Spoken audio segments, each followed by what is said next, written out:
अस्सलाम वालेकुम guys, welcome back to our channel हंसते रमन की। उम्मीद है आप लोग सब ठीक ठाक होंगे। तो गाइस, आज हम आपके लिए पॉडकास्ट लेकर आए हैं ऑस्ट्रेलिया इमिग्रेशन के हवाले से। और इसमें साथ साथ हम आपको कनाडा की भी पीआर कैसे लेते हैं ये भी तरीके बताएंगे। तो सलमान भाई मेरे दोस्त मेरे साथ मौजूद हैं। He is from Australia. और सलमान भाई को माशाल्लाह से वहाँ 12 साल हो गए हैं ऑस्ट्रेलिया के अंदर। और सलमान भाई माशाल्लाह से वहाँ के सिटीजन भी हैं। और साथ साथ कनाडा की भी पीआर सलमान भाई के पास है। तो अस्सलाम वालेकुम सलमान भाई, कैसे हैं? ठीक ठाक हैं आप? वालेकुम सलाम हसनैन, अल्हम्दुलिल्लाह बिल्कुल ठीक ठाक। आप बताइए कैसे हो? बस सर जबरदस्त। आपकी मसरूफ वेस्टर्न लाइफ में से थोड़ा सा वक्त चाहिए आपका, क्योंकि मुझे पता है ऑस्ट्रेलिया कनाडा अमेरिका की लाइफ बहुत ज्यादा मसरूफ चल रही होती है। तो thank you very much Salman भाई, आपने हमारे लिए टाइम निकाला, मेरी फैन फॉलोइंग मेरी व्यूअर्स के लिए टाइम निकाला। तो वीडियो को कंटिन्यू करते हैं मेन पॉइंट्स की तरफ सलमान भाई, आपका टाइम कम से कम लेते हुए। कि सलमान भाई, मसला ये है कि मुझे ऑस्ट्रेलिया मूव होना है। सबका ये सवाल है, सबका ये एजेंडा है तमाम पाकिस्तानियों का। सही है, जो जो ऑस्ट्रेलिया जाना चाहते हैं, और मेरा भी है, मुझे ऑस्ट्रेलिया मूव होना है। तो सलमान भाई मुझे ये बताएं कि how can I settle down in Australia, और इसके क्या तरीके हैं। और क्योंकि माशाल्लाह से आपके पास सिटीजनशिप भी है, आपको 12 साल भी हो चुके हैं, तो मेरे ख्याल से as a expert of Australian immigration आपसे राय लेना ज्यादा बेटर है कि मैं किसी और बंदे से सवाल करूं। तो सलमान भाई, थैंक यू वेरी मच। आपकी तरफ जाता है माइक, और आप बताएं हमें कि ऑस्ट्रेलिया कैसे मूव होते हैं। वालेकुम। सबसे पहले तो यार देखो, ऑस्ट्रेलिया के बारे में जो आपने बात की है, ऑस्ट्रेलिया आने से ना तीन स्ट्रीम लाइन्स हैं, बेसिकली तीन हैं तो और ज़्यादा, लेकिन ये तीन वो हैं जो मेनली यूज़ होती हैं ज़्यादा से ज़्यादा। इसमें सबसे पहले आप यहाँ पर एज अ स्टूडेंट आ सकते हो, ठीक है, जिसमें आप अपनी एजुकेशन करने आओ और फिर उसके आगे टेम्पररी रेजिडेंट और फिर पीआर का पूरा एक पाथवे होता है। वो आप यहाँ आओगे, फिर as you go with your studies वो फिर आगे आप फ़ॉलो करते हुए परमानेंट रेज़िडेंसी की तरफ जाते हो और सेटल डाउन हो जाते हो। मैं बज़ाते खुद अच्छा। इसी रास्ते के थ्रू आया था, लेकिन मैंने half way through pathway change किया था। मैं सेकंड स्ट्रीम में चला गया था, वो मैं आपको भी बताता हूँ। सेकंड स्ट्रीम होती है लेकिन आप कि आए थे एज अ स्टूडेंट, राइट? आया था एज़ अ आया एज़ अ स्टूडेंट था। सेकंड स्ट्रीम जो होती है ऑस्ट्रेलिया आने की, जो कॉमनली यूज़ है, वो है वर्क स्पॉन्सरशिप वीज़ा। अगर आप जो हो एक एम्प्लॉयर कोई ऐसा ढूँढते हो जो आपको स्पॉन्सर करने के लिए तैयार है और आपको जॉब ऑफ़र करता है, और फिर आपका स्किल जो है वो भी इस लिस्ट के अंदर है जो ऑस्ट्रेलिया की रिक्वायर्ड ऑक्यूपेशन लिस्ट है, तो आपको वर्क वीज़ा मिलते हैं। और वो टेम्परेरी वीज़ा होते हैं, 2 साल के, 4 साल के, और उसके लीडिंग टुवर्ड्स परमानेंट रेज़िडेंसी उसका भी एक प्रोग्राम होता है। मैं यहाँ पर एज़ अ स्टूडेंट आया था, लेकिन मुझे क्योंकि मेरे एम्प्लॉयर ने मुझे स्पॉन्सरशिप दे दी थी हाफ वे थ्रू, तो मैंने स्टूडेंट वीज़ा से परमानेंट रेज़िडेंसी पे हॉप नहीं किया था। मैं स्टूडेंट वीज़ा से I hopped on to a work visa, जिससे मैं स्पॉन्सरशिप पे था, settled by my employer for 4 years. लेकिन उसका पाथवे ऐसा रहता है कि 4 साल में आपको 2 साल अपने उसी एम्प्लॉयर के साथ काम करना होता है। अपनी टैक्सेशन वगैरह, अपने जितने भी लीगल डॉक्यूमेंट्स हैं, सब आपको प्रिपेयर्ड रखने होते हैं 2 साल के बाद। और आप 2 साल जैसे ही पूरे होते हैं आपके जो पीरियड है, आप परमानेंट रेज़िडेंसी की अप्लाई कर सकते हो। उसकी भी एक अलग स्ट्रीम होती है, 186 वीज़ा होता है जो कि लीडिंग टुवर्ड्स पीआर होता है। तो मैंने वो अप्लाई किया, तकरीबन 6-8 महीने, साल तक लगता है प्रोसेसिंग में, वो लगा मेरा। उसके बाद मेरी परमानेंट रेज़िडेंसी आ गई। परमानेंट रेज़िडेंसी आने के बाद जो है टोटल आपको ऑस्ट्रेलिया के अंदर 4 साल स्पेंड करने होते हैं to become a Australian citizen. मेरे राइट, गेटिंग अ क्योंकि पासपोर्ट। हाँ, एग्ज़ैक्टली सिटिज़नशिप के लिए। तो पहले मेरे सही। वीज़ा पे कुछ टाइम गुज़रा था इधर, फिर उसके बाद मेरा वर्क वीज़ा पे कुछ टाइम गुज़रा था, तो मेरे 4 साल से तो ज़्यादा ही हो गए थे। लेकिन क्योंकि 4 साल आपको पीआर लेने के बाद आपको 4 साल स्पेंड करने होते हैं, लेकिन अगर आपने कुछ टाइम स्पेंड पहले किया हुआ है, तब 1 साल एटलीस्ट आपको स्पेंड करना होता है। तो मैंने वो 1 साल ओके। अपना स्पेंड कि मेरे 3 साल पिछले के काउंट हो गए थे, 1 साल मैंने आगे स्पेंड किया। और वो मिनिमम टाइम होता है, उससे कम आप नहीं कर सकते। आपको पीआर के बाद मिनिमम एटलीस्ट 1 साल स्पेंड करना ही है, अगर आपने पहले टाइम स्पेंड किया है। तो वो मैंने किया। फिर थी, जो कि कोविड के टाइम में थी, तो कोविड की वजह से जो नॉर्मल प्रोसेसिंग टाइम थे, जो कि 4 से 6 महीने में सिटीज़नशिप प्रोसेस होती थी, अ, मेरे केस में जो है वो 14 महीने लग गए थे। तो क्योंकि ऑब्वियसली प्रोसेसिंग वगैरह सब रुकी हुई थी, लेकिन अल्लाह का शुक्र ये हुआ कि सब कुछ हो गया, और अब 4 साल होने को आ रहे हैं मेरे सिटीज़न हुए हुए ऑस्ट्रेलिया के। तो अल्हम्दुलिल्लाह, ऑल गुड। एक चीज़ हाँ, मैं मेंशन कर दूँ, आपने पहले मेंशन किया था कनाडा के बारे में। तो जो है मैंने ये डिसाइड किया था कि यार जब मैं परमानेंट रेज़िडेंट हुआ था ऑस्ट्रेलिया का, मैं ये कह रहा था, मैं ये मेंशन कर दूँ कि आपने कनाडा के बारे में भी मेंशन किया इंट्रोडक्शन में, तो मैं उसके बारे में बताता चलूँ कि जब मैं ऑस्ट्रेलिया का परमानेंट रेज़िडेंट हो गया था, तो मैंने ये सोचा कि यार थोड़ा डाइवर्सिफ़ाई करना चाहिए, हमेशा जो है ना एक ही टीम पे रिलाई नहीं करना चाहिए। मैं थोड़ा-सा सेफ खेलने वाला आदमी हूँ पर्सनली, तुम मुझे पहले से भी जानते हो, मलेशिया से तो मेरी नेचर तो तुम्हें पता है थोड़ी। तो मैं जो हूँ थोड़े-से अपने ऑप्शंस खुले रखना चाहता हूँ और करना भी चाहिए। I suggest everyone to do so. बिल्कुल, बिल्कुल। अपने नेवर कभी भी डिपेंड ऑन एक अ सिंगल इनकम। हाँ, नहीं बिल्कुल इनकम इनकम भी बिल्कुल हाँ, इनकम भी एक वो चीज़ है, लेकिन उसके अलावा भी अपने आप इसको को आप ऐसे भी इतना कह सकते हैं ना, don't put your all eggs in one basket. एक ही हाँ, बास्केट में सारे अंडे नहीं भरो। बिल्कुल आप अपने एग्स जो है वो अलग-अलग बास्केट में रखें ताकि एक बास्केट गिरती है तो आपके पास दूसरे बास्केट में भी एग्स हों। तो वो उस सूरत में मैंने ये सोचा कि यार हमें मेरे एक भाई कनाडा में रहते हैं।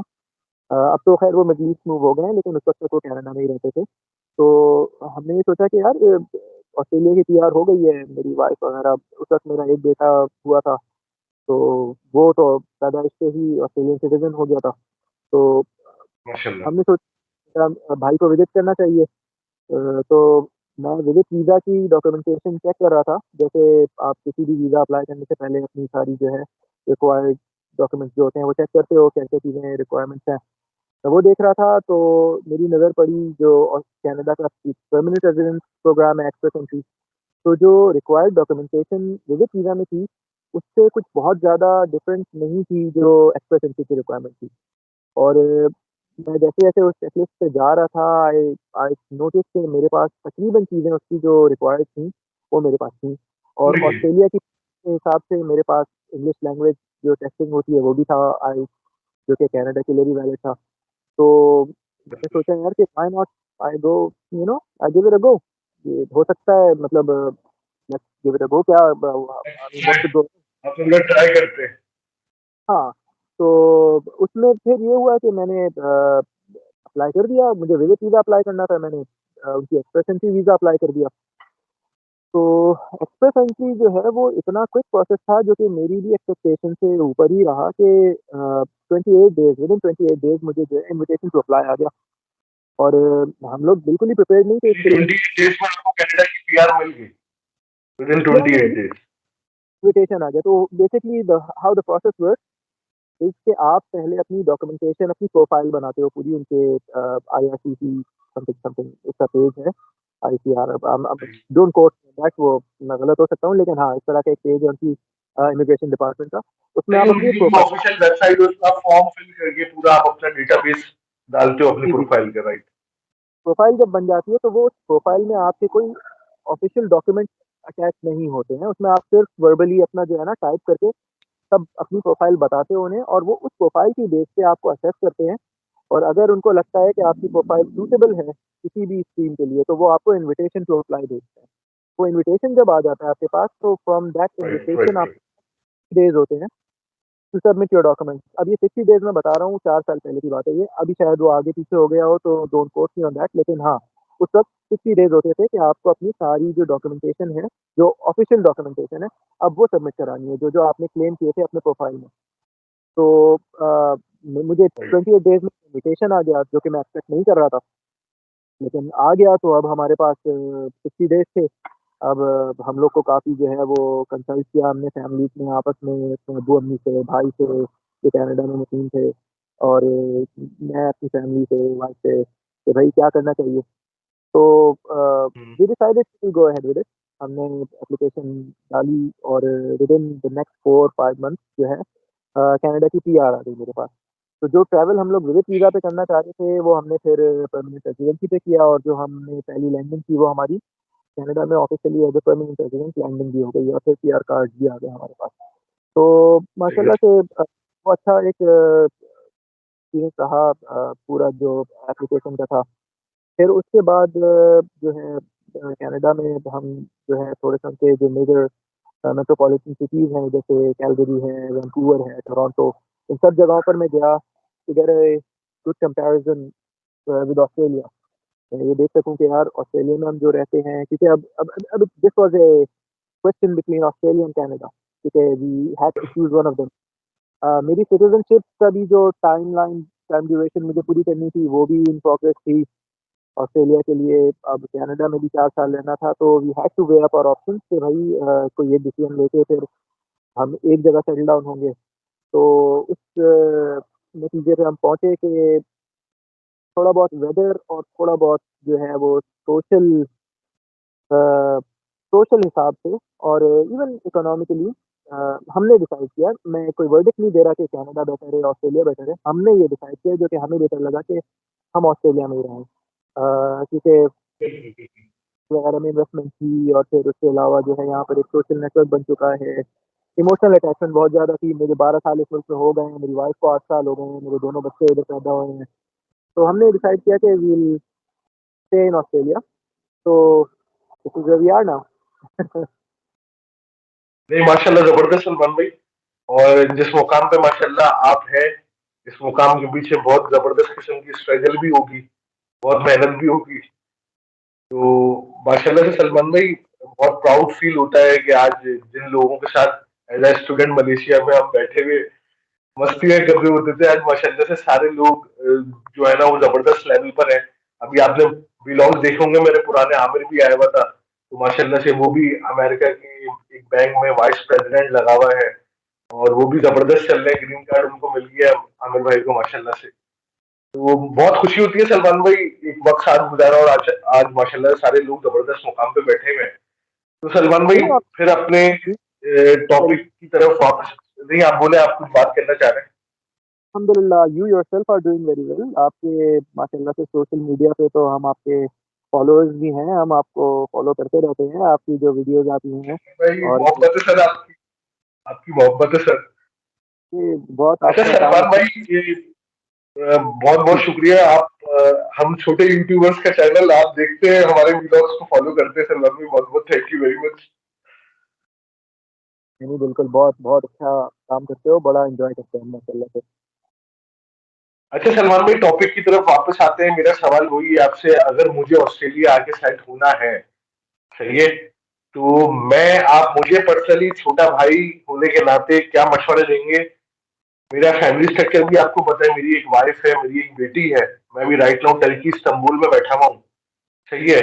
तो आप मुझे क्या मशवरा देते हो? अक्सर इस तरीके से आप आ सकते हो और इस एरिया में आप आके ऑस्ट्रेलिया में बैठ सकते हो, इस एरिया में आपको हलाल हराम का भी मसला नहीं होगा, यहाँ जॉब्स भी लग जाती हैं, जॉब्स में कितना पर आवर घंटे के हिसाब से पैसे मिल जाते हैं जगह पे, और जॉब हार्ड होती है, कितने घंटे की होती है।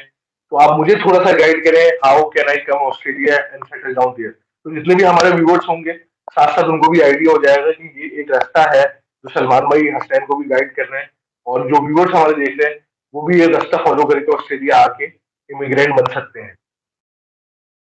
अच्छा, आपने माशाल्लाह बहुत सारे सवाल पूछ लिए एक ही सवाल के अंदर। इसको स्टेप बाय स्टेप लेके चलते हैं। तो पहला बिल्कुल। सवाल ये है कि कैसे आएँ ऑस्ट्रेलिया? ठीक है, मैंने आपको वो 3 स्ट्रीम्स बता दी, जो यहाँ पर अमूमन यूज़ होती हैं आने के लिए। अब उसमें से आपके केस में भी और जो लोग देख रहे हैं व्यूअर्स उनके केस में भी, जो भी आपकी प्रोफ़ाइल से सबसे ज़्यादा अलाइन करती है स्कीम, आप सबसे पहले तो उसको चूज़ करो, ठीक है? इसमें मैं बताता चलूँ कि जो सेकंड स्कीम मैंने आपको बताई है, जो जॉब स्पॉन्सरशिप की है, जिसमें आपको एक एम्प्लॉयर स्पॉन्सर करता है, ये ऑफशोर इमिग्रेशन के लिए कोई बहुत पॉपुलर स्कीम नहीं है, ठीक है? ऐसा नहीं है कि इसमें ऑफशोर इमिग्रेशन नहीं होती है, लेकिन मैं 12 साल के अपने यहाँ पे जो टेन्योर मैंने स्पेंड किया है अभी तक, इसमें मैंने बहुत ही कम ऐसे लोग देखे हैं जो कि किसी दूसरे मुल्क से बैठ के स्पॉन्सरशिप वीज़ा पर ऑस्ट्रेलिया आए हैं। वजह उसकी ये है बिल्कुल। कि जब आप एक दूसरे मुल्क में होते हो तो आपको आपका तो अनलेस कि आप बहुत ही हाई स्किल्ड और बहुत ही किसी हायरार्की के यानी टॉप पे बैठे हो। मोस्ट वांटेड अगर आप बंदे हो, बहुत हाई स्किल्ड साइंटिस्ट हैं आप, बहुत हाई लेवल के हाँ, इंजीनियर हैं, तो जब भी कोई आपको ऑस्ट्रेलिया में अप्रोच करेगा, भाई मैं स्पॉन्सर करता हूँ, आप आ जाओ। बिल्कुल, वरना उसके अलावा अब एक तो मेरे जैसे आदमी हो सलमान भाई, मेरे जैसा आदमी निखट्टू सा कुछ भी नहीं है पास में, वो क्या करे? यार देखो निकट तो मुझे नहीं पता, लेकिन नॉर्मली जो एक हमारी डेमोग्राफिक है कराची की, जैसे मेरे आपके जैसे लोग जो हैं फर्स्ट करो, ठीक है, हमारे राइट। जो एज ग्रुप के हैं, या हम तो पूरे यंग जो लोग हैं जो अभी फ्रेश ग्रेजुएट हैं, और अभी किसी प्रोफेशनल लाइफ के अंदर अभी अभी बस स्टेप कर रहे हैं, उनके लिए जो सबसे पॉपुलर स्कीम ये रहती है कि वो या तो स्किल्ड माइग्रेशन पे आएँ, अगर तो उनके पास वो सारी रिक्वायरमेंट्स को पूरी करते हैं। अगर वो सारे बॉक्सेस चेक कर सकते हैं कि वो इंग्लिश लैंग्वेज टेस्टिंग में भी उनके वो रिक्वायर्ड मार्क्स आ रहे हैं जो यहाँ की इमिग्रेशन के लिए चाहिए, जो पॉइंट सिस्टम में पूरे उतर रहे हैं, उनकी अगर डिग्री असेस हो चुकी है ऑस्ट्रेलिया के लिए, उनके उनके एक्सपीरियंस इतना है जो कि यहाँ के पॉइंट्स के हिसाब से आपको ऑप्टिमल जो है वो पॉइंट्स ला के देता है, और आपकी एज आप उस एज ब्रैकेट में फॉल करते हो जो कि यहाँ की इमिग्रेशन के लिए रिक्वायर्ड है, तब तो फिर there should be no reason कि आप किसी और स्ट्रीम की तरफ देखो भी, रिगार्डलेस आप जो हो सीधा-सीधा आपको स्किल्ड इमिग्रेशन की तरफ ही देखना चाहिए।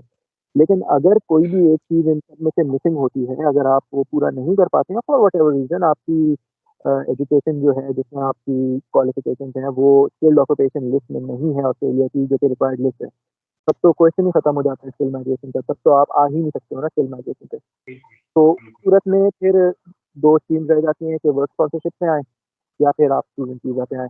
अच्छा, जो एक और स्कीम जैसे मैं बोल रहा था, ये 3 स्कीम नहीं है, इसके अलावा इन्वेस्टमेंट स्कीम्स हैं और भी बहुत हैं, लेकिन वो इतने वो हार्ड, दूसरे बड़े। वो इतनी ज़्यादा इन्वेस्टमेंट उसके अंदर चाहिए जो कि एक नॉर्मल मेरे आप जैसा आदमी पाकिस्तान से या साउथ ईस्ट एशिया से नहीं कर पाता। और जिन मुल्कों में किसी के पास उतना पैसा है जो इन्वेस्ट करके यहाँ पर इन्वेस्ट स्कीम पे आ सकते हैं, तो वो लोग फिर उधर खुश रहते हैं, वो इधर शायद आना भी नहीं चाहते। तो वो एक स्कीम है जो कि एक फिर भी सलमान भाई मेरी थोड़ा सा, अगर आप थोड़ी सी फिगर बता देंगे कि फॉर एग्जांपल मेरे चैनल पे रियल एस्टेट के हवाले से भी बहुत सारे वीडियोस आपने देखे होंगे, तो काफी इन्वेस्टर्स भी देख रहे होते हैं। तो ऑस्ट्रेलिया में क्या फिगर चल रहा है अगर आपको सिटीजनशिप बाय इन्वेस्टमेंट लेनी हो तो? आई बी वेरी ऑनेस्ट, मुझे आइडिया नहीं है, लेकिन जो मैंने लास्ट सुना था this was a few years back, यार $800,000 से मिलियन डॉलर्स तक का फिगर जाता है, और उसके ऊपर ही जाता है। आई एम श्योर उसके ऊपर ही होगा, अब नीचे तो नहीं आया होगा, क्योंकि यहाँ पर असल में यहाँ पर जो इन्वेस्टमेंट है ना सबसे ज़्यादा चाइना से आती है। तो चाइनीज़ जो इन्वेस्टर्स हैं, वो आपको पता है कि वो they are very wealthy investors, और राइट। फिर ऑस्ट्रेलिया की, और उनका ट्रेड एग्रीमेंट जो है ऑस्ट्रेलिया का, उस सूरत में वो लोग जो है काफ़ी उनको फ़ेवर करती है वाली कंडीशन। लेकिन मैं इसकी इतनी डिटेल में राइट इसलिए नाउ नहीं जाऊँगा। टर्की में भी सिटीजनशिप जो है वो आप समझ लें $6 लाख की हो गई है। और एक और तरीका है टर्की में सिटीजनशिप हासिल करने का कि आप $5 लाख बैंक में फिक्स डिपॉजिट कर दें 3 साल के लिए। तो चाइनीज लोग जो है ना वो बहुत अभी राइट नाउ 5-5 लाख डॉलर अपने अकाउंटों में या फ्रीज करके अपनी कंट्री में बैठे हुए और पासपोर्ट उठा रहे, और उनको हर महीने उस अमाउंट पे प्रॉफिट भी मिल रहा है। और यहाँ जो बैंक का इंटरेस्ट रेट है सलमान भाई, इट्स आउटस्टैंडिंग, यानी 30% मिल रहा है अभी। आप समझ लो। तो देखो यही है कि मैं इसकी इतनी डिटेल में इसलिए भी नहीं जाना चाह रहा, क्योंकि यार मैं इतना डीपली इस बारे में मैं जानता भी नहीं हूँ ऑनेस्टली स्पीकिंग। तो मैं कोई गलत इन्फॉर्मेशन दे दूँ, इसलिए मैं इतनी इसकी डिटेल में जाना बिल्कुल। नहीं चाह रहा। आप जिस रास्ते से खुद गए और जो रास्ता आसान है जिसमें पैसे भी इतने ज्यादा इन्वेस्टमेंट नहीं है, आप वो हमें गाइड कर रहे हैं अभी, राइट। तो मैं बेसिकली वही है कि मैं एज़ अ स्टूडेंट ही आया था, लेकिन हाफ वे थ्रू मैंने अपनी स्ट्रीम जो है वो वर्क स्पॉन्सरशिप पे चेंज की। हो गई, मैंने खुद तो नहीं की, मुझे ऑफ़र आई अच्छा, इस अपनी जॉब तरीके की से तरफ। सलमान भाई लोग कर सकते हैं। साथ साथ आपसे क्वेश्चन भी करते जा रहा हूँ कि कोई बंदा स्टूडेंट पर आए और उसको कोई अच्छा बॉस मिल जाए, कंपनी मिल जाए, तो वो अपना स्टूडेंट सिस्टम स्पॉन्सरशिप पे कन्वर्ट करवा सकता है। बिल्कुल, बिल्कुल, देखो मेरे केस में यही हुआ। This is what I went through, क्योंकि देखो मेरा केस थोड़ा-सा अच्छा, कॉम्प्लिकेटेड उसके इसलिए बाद भी। अगर आप अपनी स्टडीज छोड़ दें तो कोई फर्क नहीं पड़ता? यार नहीं, इतना फ़र्क नहीं पड़ता अगर आप प्रीवियसली क्वालिफ़ाइड हो, ठीक है? मैं रिकमेंड नहीं करूँगा किसी को ये, वजह उसकी ये है कि स्पॉन्सरशिप जो होती है, ये भी एक वन स्टेप प्रोसेस नहीं है। इसमें भी you have to go through a whole list of checks and scrutinies, बहुत सारी चीज़ें होती हैं जो कि आपकी चेक होती हैं। तो मैं ये किसी को रिकमेंड नहीं करूँगा कि आएँ और अपनी स्टडीज़ छोड़ दें सिर्फ़ इस बेस पे कि कोई आपसे प्रॉमिस कर रहा है कि वो आपको स्पॉन्सर कर देगा। लेकिन हाँ, ये होता ज़रूर है। मेरा खुद यही वाला केस हुआ है कि मैं इधर एज़ अ स्टूडेंट आया था। मेरा तो और थोड़ा-सा कह लो कॉम्प्लिकेटेड केस इस तरह से था कि मैं जो डिग्री कर रहा था मास्टर्स की, और जो मैं बैचलर्स करके आया था मलेशिया से, वो दोनों डिग्रीज जो हैं वो यहाँ के स्किल्ड ऑक्यूपेशन लिस्ट जो पे यहाँ पे चाहिए थी ना उसमें नहीं थी। तो मेरे केस में तो मैं जैसे ही ग्रेजुएट होता अपनी मास्टर्स डिग्री से, मुझे 1 या डेढ़ साल का टेम्परेरी रेज़िडेंस वीज़ा मिलता और उस 1 या डेढ़ साल के बाद मुझे ऑस्ट्रेलिया छोड़ना पड़ता। तो मेरे केस में राइट। ये अच्छी भी हो गई अल्हम्दुलिल्लाह, और ये मतलब अल्लाह ताला ने इसी तरह से प्लान किया हुआ था कि मेरे ही जिस एम्प्लॉयर के पास मैं पार्ट टाइम जॉब करता था, उन्होंने ही मुझे फुल टाइम जॉब भी ऑफ़र कर दी और उन्होंने मुझे स्पॉन्सरशिप भी ऑफ़र कर दी। जैसे so that's what I did. लेकिन इस तरह से मेरी रिकमेंडेशन सबको ये रहेगी कि जो भी आएँ यहाँ पर, तो अगर जॉब लगती है तो try and find something that kind of relates to what they actually are, और उस सूरत में फिर ग्रोथ के चांसेस भी होते हैं, और उस सूरत में फिर you give your 100% as well कि आपके फील्ड के मेरे ख्याल करीब से तो की जॉब। सलमान भाई, मैं ये बोलूंगा व्यूअर्स को भी और आप भी बोलेंगे, सही बोल रहे हो असलैन, कि ऑनेस्टी से आके काम करें एक जगह पे लग के। देखो, ऑनेस्टी इज द ये की। हाँ, ऑनेस्टी तो ज़ाहिर है हर जगह आपको ज़रूरी है, बिल्कुल ज़रूरी है। तो आप इस दुनिया में कहीं भी काम कर रहे हो, अभी देखिए, ऑनेस्टी मैंने तो। भी यहाँ टर्की में भी कंसल्टेंसी करी ना सलमान भाई, तो मैंने देखा है कि हमारे पाकिस्तानी दिमाग ना माशाल्लाह से चालाकी बहुत दिखाते हैं हाँ, बाहर नहीं, जाके, और वो पाकिस्तान वाली चालाकी फेल हो जाती है बाहर। बिल्कुल नहीं। देखो, मैं हाँ, बीइंग वेरी फ्रैंक इन बातों में, होता है ऐसा, यहाँ भी होता है कि लोग आते हैं, वो समझते हैं कि हम सिस्टम को किसी तरह से जो है ना ट्रिक कर देंगे, हम ये कर लेंगे, हम वो कर लेंगे। एंड ऑब्वियसली सिस्टम इज़ डिज़ाइन्ड इन अ वे कि वो सारी इस तरह की छोटी जो चालाकियाँ हैं ना, उनको फ़िल्टर आउट कर दे। वो और इवेंचुअली दे रियलाइज़, थोड़े टाइम बाद वो रियलाइज़ कर लेते हैं कि भाई इट्स ईदर देयर वे और इट्स द हाईवे। ठीक है? कोई ऐसा दूसरा तीसरा तरीका नहीं है। आप अगर सीधे तरीके से जाओगे तभी आपको चीज़ें आपके लिए आसान होंगी। और मैं सबको रिकमेंड करता हूँ कि आएँ, बिल्कुल आएँ यहाँ पर, और सीधे तरीके से आएँ और सीधे तरीके से चलें। जो यहाँ का लॉ है उसको सही से फ़ॉलो करें, इमिग्रेशन सिस्टम जो है उसकी आप रिस्पेक्ट करें और उसके तरीके से चलें, तो there should be no reason कि आप जो हो फेल हो गए यहाँ पर। अच्छा, अब वापस आते हैं आपके पॉइंट की तरफ कि सबसे आसान तरीके आने के लिए। तो स्पॉन्सरशिप मैंने आपको बता दिया कि थोड़ा मुश्किल होता है ऑफशोर इमिग्रेंट्स के लिए। सबसे अच्छा है कि आप स्किल्ड इमिग्रेशन लेके आएँ अगर आ सकते हैं। अगर नहीं आ सकते, तो फिर दूसरा ऑप्शन ये रहता है कि आप एज़ अ स्टूडेंट आएँ ऑस्ट्रेलिया में, जो कि बहुत सारे लोग अब करते हैं। एज ए हाँ, स्टूडेंट सबसे बेटर भी है सलमान भाई, क्योंकि वो आपका पूरा फिर वो लाइन अप हुआ हुआ होता है इमिग्रेशन प्रोसेस, स्टेप बाय यार स्टेप आप स्टूडेंट लाइफ कंप्लीट करें, फिर आप बेटर तो अपने वर्क परमिट पे मूव हो जाए। मैं इसको बेटर तो नहीं कहूँगा। देखो, अगर आपके पास स्किल्ड इमिग्रेशन का ऑप्शन है और आपके पास स्टूडेंट का ऑप्शन है, तो there should be no reason कि आप स्किल्ड इमिग्रेशन अप्लाई ना करो। ये ओनली थिंग इज़ कि स्किल्ड इमिग्रेशन में आपके पैसे थोड़े ज़्यादा लगते हैं अप्लाई करने में, लेकिन आप आते हो लैंड ही ऑस्ट्रेलिया में वो पूरे वर्किंग राइट्स के साथ, और हर उस राइट्स के साथ होते हो जो आपका मेडिकल फ्री होता है, जो कि वेलफेयर स्टेट होने के हिसाब से ऑस्ट्रेलिया ऑफर करता है। तो वो सारे राइट्स आपको फ्रॉम द वर्ड गो आपको मिलते हैं, आपको और आपकी फैमिली को। आप जब स्टूडेंट आते हो तो बहुत सारी स्ट्रगल्स इन्वॉल्व होती हैं, आपको अपनी ट्यूशन फी देनी होती है जो कि कोई छोटी मोटी यहाँ होती नहीं, आपको पता है बहुत एक्सपेंसिव ऑस्ट्रेलिया में। फिर आपको अपने लिविंग एक्सपेंसेस निकालने हैं, और on top of that you are only allowed part time work. आपको सिर्फ हफ्ते के 20 आवर्स का काम अलाउ है। जबकि अगर आप परमानेंट रेजिडेंट स्किल्ड इमिग्रेशन पे आते हो तो you can work full time, आप जितना काम करना चाहो आप कर सकते हो। तो आपकी कोई वर्क 24 घंटे लाइफ में करो आप, 48 घंटे करो सब। बिल्कुल, आप आपके ऊपर कोई वर्क लाइफ की लिमिटेशन नहीं होती है।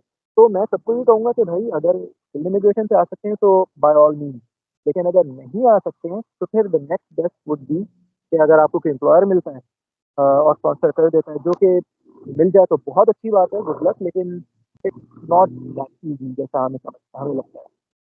फिर जो आखिरी ऑप्शन बचता है वो एज़ अ स्टूडेंट आने का बचता है, और फिर उसमें कुछ जेन्युइन स्टूडेंट लोग भी वीजा पे सलमान, स्टूडेंट वीजा पे बंदा आके वहां वो जॉब से अपनी फीसेस वगैरह भर सकता है इजीली, अभी जो करंट सिनेरियो चल रहा है ऑस्ट्रेलिया में, जो बहुत महंगाई है, इन्फ्लेशन है।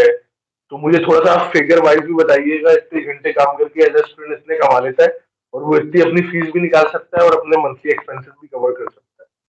बहुत ही ज़बरदस्त आपका क्वेश्चन है, और ये हॉट हॉट यहाँ पर टॉपिक है जो कि डिस्कस होता है अमंग न्यूली अराइव्ड स्टूडेंट्स, कि हम यहाँ आ गए हैं, हम अपनी फीस यहाँ पे निकाल सकते हैं, नहीं निकाल सकते हैं। देखो, इसको मैं इस तरह से बताऊँगा आपको कि ट्यूशन फी जो है Australia is one of the most expensive. ठीक है? at par with Canada, USA, and maybe even more expensive than England in some areas, tuition fee के हिसाब से। तो बिल्कुल। आपको आपको एक चंक अपना जहाँ से आ रहे हो, आपको पहला चंक तो दे के आना होता है, तो वो तो आपने पहले से प्रिपेयर करके पे कर दिया है। तो मैं सबको रिकमेंड करता हूँ कि व्हाइल यू पेड दैट 6 महीने या साल की फीस जो भी आप पे करके आते हो, वो जो पहले 6 महीने या साल का बफर है ना, उसमें आप इतनी जॉब कर लो कि आप अपना अगला 6 महीना कवर कर लो। ये तो everybody smart enough to understand all that. लेकिन यार देखो महँगाई बहुत बढ़ गई है। कोविड के बाद से इन्फ्लेशन इज़ स्काईरॉकेटिंग और एवरीवन्स अफेक्टेड, स्टूडेंट्स भी अफेक्टेड हैं, इवन जो सिटीज़न्स हैं वो भी बहुत अफेक्ट हुए हैं इन चीज़ों से। और अच्छा, ख़ास ये तौर पे जो फिल्म पूरी दुनिया में चल रहा है, ये हाँ, सिर्फ ऑस्ट्रेलिया एग्ज़ैक्टली, में नहीं चल रहा है। ये एक ऐसा बिल्कुल, इल्यूजन है इन्फ्लेशन का जो पूरी दुनिया में दौड़ है।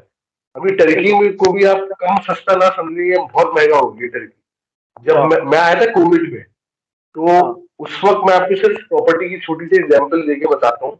जो अपार्टमेंट 4 लाख लीरा का था कोविड में, 4 लाख लीरा का, वो आज right now 3 million Turkish lira का है, अब दो देखो आप। साल में। इसमें शायद खैर हम साइड ट्रैक हो जाएँगे, लेकिन इसमें शायद इनकी करेंसी डिवैल्यूएशन वगैरह की भी कुछ वो होगी, उसका भी फैक्टर होगा हाँ, थोड़ा बहुत। इकोनॉमी का भी चक्कर है टर्की का। और आपको पता है क्योंकि ये एक्सपोर्ट कंट्री है, तो एक्सपोर्ट कंट्रीज का थोड़ा सा इकोनॉमी का चक्कर अजीबो गरीब ही चल रहा होता है।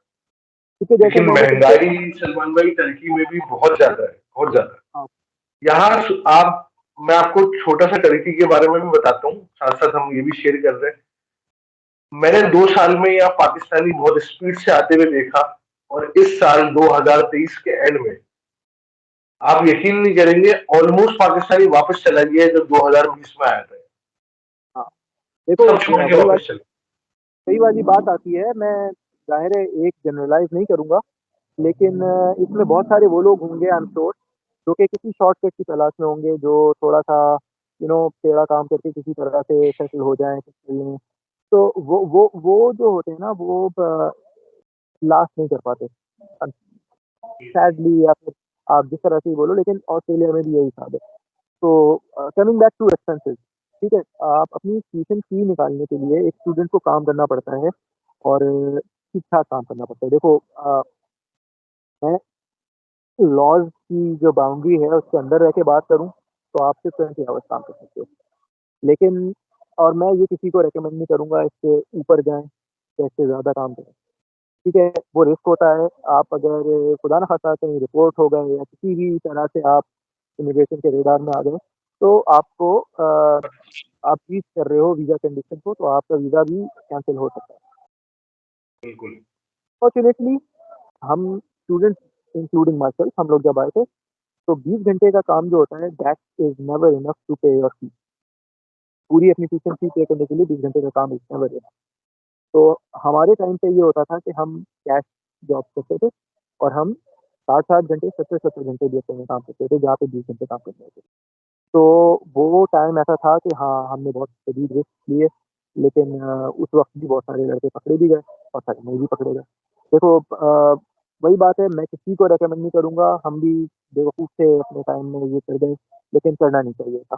आप अपनी वीज़ा कंडीशन को ब्रीच कर रहे होते हो, आप अपने साथ अपने पूरी कम्युनिटी को रिस्क में डाल रहे होते हो, जो कि सही काम भी कर रहे हैं। इवेंचुअली क्या होता है कि फिर आपकी कम्युनिटी हाइलाइट होती है कि इस कम्युनिटी वाले लोग हैं और फिर जो पाकिस्तान में जीनियस स्टूडेंट्स बैठे हुए हैं या इंडिया में या जहाँ भी ये हो रहा है, वो फिर आगे जीनियस आने स्टूडेंट वालों का मसला होता बिल्कुल, बिल्कुल। तो ये करना नहीं चाहिए, मैं किसी को रिकमेंड नहीं करूँगा। लेकिन हाँ, ये है कि फीस निकालने के लिए आपको 20 घंटे से किसी न किसी तरीके से ज़्यादा काम करना पड़ेगा या फिर आपकी कोई टीम होनी चाहिए। इसकी सबसे अच्छा तरीका इसका जो लेटली मैंने देखा है स्टूडेंट्स इसको कैसे टैकल करते हैं, क्योंकि अब सवाल ये आएगा कि यार अगर मैं अपनी फीस ही नहीं निकाल सकता, तो मैं आऊँ क्यों? और फिर मैं आऊँ तो फिर मैं कैसे सर्वाइव करूँगा? तो इसका जो मैंने लेटली हल देखा है, जो हमारे पाकिस्तानियों ने और इंडियंस ने और जो स्टूडेंट्स आते हैं ज़्यादातर, उन्होंने निकाला है वो ये कि न्यूली मैरिड कपल जो होता है या फिर थोड़ा टाइम पुराना मैरिड कपल बच्चे-वच्चे के साथ भी, वो क्या करते हैं कि अपने एक स्पाउस को स्टूडेंट वीज़ा पे ऑस्ट्रेलिया भिजवाते हैं और उसके स्पाउस वीज़ा पे जो पार्टनर वीज़ा होता है, उससे दूसरा स्पाउस आ जाता है। तो इस सूरत में क्या होता है कि जो मेन एप्लीकेंट है, जो स्टूडेंट वीज़ा होल्डर है, वो तो 20 आवर्स काम कर सकता है, लेकिन जो उनका पार्टनर है, वो उसको फुल वर्किंग राइट्स मिलते हैं, 40 आवर्स काम कर सकता है वो। और अब जब 2 स्पाउस काम करते हैं, दोनों इनकम कर रहे हैं, ट्यूशन फी एक ही जा रही है, तो उस सूरत में ट्यूशन फी निकालना और अपने घर के खर्चे निकालना फिर आसान हो जाता है क्योंकि 2 इनकम मिल जाती है। तो ये एक जबरदस्त। बहुत अच्छा तरीका है जो कि मैरिड व्यूअर्स वो हमारे दो देख रहे बंदे हैं। कमाएंगे तो लाइक अगर आप एक बंदा $3,000 कमा रहा है तो दो बंदे $6,000 कमा रहे हैं, तो आप फिर एग्ज़ैक्टली, अपनी इजीली फीस भी निकाल सकते हो और मंथली फीस एक्सपेंसेस भी आप कवर कर सकते भी कवर कर लेते हो, तो वो आपके लिए बहुत आसान हो जाता है। तो ये हल मैंने देखा है आजकल स्टूडेंट, बहुत सारे स्टूडेंट अच्छा करते हैं और हो। दे सक्सीडेड। देखिए, अगर कोई फैमिली मूव होना चाहती है ऑस्ट्रेलिया, तो वो स्टूडेंट वीजा पे स्पाउस वीजा लगा के अपने बीवी बच्चों को भी साथ में ले जा सकता है और दोनों मियाँ बीवी वहाँ जॉब करे। एक बंदा 20 आवर्स करे, एक बंदा 40 आवर्स करे, तो इस तरीके से वहां वो सर्वाइवल दे सकते हैं बेहतरीन वाला। जबरदस्त सलमान भाई। बिल्कुल, तो ये एक तरीका होता है, इसमें लोग आते हैं। अच्छा, फिर वो इसमें आसानी भी ये हो जाती है कि जो स्टूडेंट है फिर उसके ऊपर इतना बर्डन नहीं रहता कि मुझे जॉब भी करनी है, मुझे फीस भी निकालनी है। वो फिर अपनी पढ़ाई पे फोकस कर सकता है while the other half works hard to make ends meet. Student अपनी पढ़ाई बिल्कुल। पे फोकस करे, इंग्लिश टेस्टिंग के ऊपर जो है वो काम करे, लैंग्वेज की जो रिक्वायरमेंट्स है वो पूरी करे और इवेंचुअली जो है वो अपना आइट पे अपनी सारी एजुकेशन करने के बाद जो भी रिक्वायरमेंट्स है परमानेंट रेजिडेंसी की, टेम्परेरी रेजिडेंस के लिए। अच्छा, जब वो अपनी स्टूडेंट जो है अपना जब टेन्योर स्टूडेंट वीज़ा का कंप्लीट करता है, ग्रेजुएट होता है और फिर टेम्परेरी रेजिडेंस पे जाता है, तो वो जो मेन एप्लीकेंट स्टूडेंट है ना, वो भी फुल टाइम काम कर सकता है। तो जो 2 साल का ओके। टेम्परेरी रेजिडेंस वीज़ा मिलता है, पोस्ट ग्रेजुएट वीज़ा जिसको कहते हैं, उसमें स्टूडेंट और उसका स्पाउस दोनों फुल टाइम काम कर सकते हैं। तो वो टाइम ऐसा होता है जिसमें आप रिकवर करते हो जो आपका एक्सपेंस पीछे लगा है, प्लस आप वो इनकम से वो कमाई कर लेते हो जो आपके आगे परमानेंट रेज़िडेंसी पे खर्चा होना है, आप वो भी पैसे निकाल लेते हो उसको। तो इसको वाइज़ली यूटिलाइज़ जबरदस्त। करना होता है पूरे पूरे सिनेरियो को। होता है यार कि आपको पता है हमारे हमारे कल्चर में लोगों को फ्लेक्स करने का बहुत शौक है, ठीक है? तो जब जैसे ही बहुत सारे स्टूडेंट्स मैंने देखे हैं जो आते हैं, चलो कुछ स्टूडेंट्स ही आते हैं, वो क्या करते हैं कि महँगी-महँगी गाड़ियों के चक्कर में पड़ गए और जो ठीक है, देखो पैसा आता है सबको अच्छा लगता है। तो जब आपको एक बिल्कुल। टीम आती है, आपके पास डॉलर्स में आ रही है इनकम जो कि हम लोग इतनी लो करेंसी, लो वैल्यू करेंसी मुल्कों से आते हैं कि हमें वो डॉलर की इनकम अच्छी लग रही होती है। तो फिर हमें जो है शौक भी होता है कि हम ये भी ले लें, हम वो भी कर लें, हम ये एक्सपीरियंस कर लें, हम ये ट्रैवल कर लें। तो उस सूरत में क्या होता है कि आप अपना ना अच्छा जो टाइम होता है जिसमें आपको सेव करके क्योंकि आगे परमानेंट रेज़िडेंसी के लिए बहुत खर्चे होने होते हैं, ठीक है? बहुत खर्च है एक्सपेंसिव। बहुत। तो वो आप सेव करने के बजाय आप वो अपने शौक पूरे करने में उड़ा देते हो और फिर जब वो टाइम आता है तो फिर आपको एक्स्ट्रा टाइम चाहिए होता है उसके लिए सेव करने के लिए। तो इसको थोड़ा-सा अगर बंदा सीरियसली लेके चले और थोड़ा-सा प्लान चले, तो थोड़ी फ्लेक्सिंग से बाहर निकले। जैसे ही मैंने देखा है कि लोग स्टूडेंट वीज़ा से निकल के टेम्परेरी रेज़िडेंस पे आते हैं, वो उन्होंने महँगी सी गाड़ी खरीद ली और जो है वो कुछ भी मतलब जो कि ज़रूरत बिल्कुल के बिल्कुल। क्या सलमान भाई, देखो आपको तो पता है मलेशिया में गांठ काटी थी हमने 2011-12 में। तो आपको पता है ये परदेश में देखे ये वो हजरात करते होंगे, मैंने भी देखा टर्की में बहुत से मसले मसाइल हैं। ये ज्यादातर डायरेक्ट पाकिस्तान से जो लोग आ रहे होते हैं ना, वो इन सब चीजों के चक्कर में पड़ते हैं। जिसने परदेश सलमान में ऑलरेडी काटा होगा ना, वो अपनी नीड्स और वांट्स में ना बहुत बड़ा फर्क रखता हुआ चल रहा होता है। वो नीड्स पे यार गुजार देखो, रहा होता है जिंदगी। बात बताता हूँ देखो ये जो आपकी बात है ना पाकिस्तान से आना, 2 तरह के लोग होते हैं, एक तो पाकिस्तान से जो डायरेक्ट आते हैं ना, कुछ लोग वो होते हैं जो अपनी कश्तियाँ जला के आते हैं, ठीक है? उनका ये होता है कि हमें जाना है और अब हमें वहीं रहना है, हमें बस वहीं से आगे सेटल डाउन होना है, सब कुछ नहीं करना है।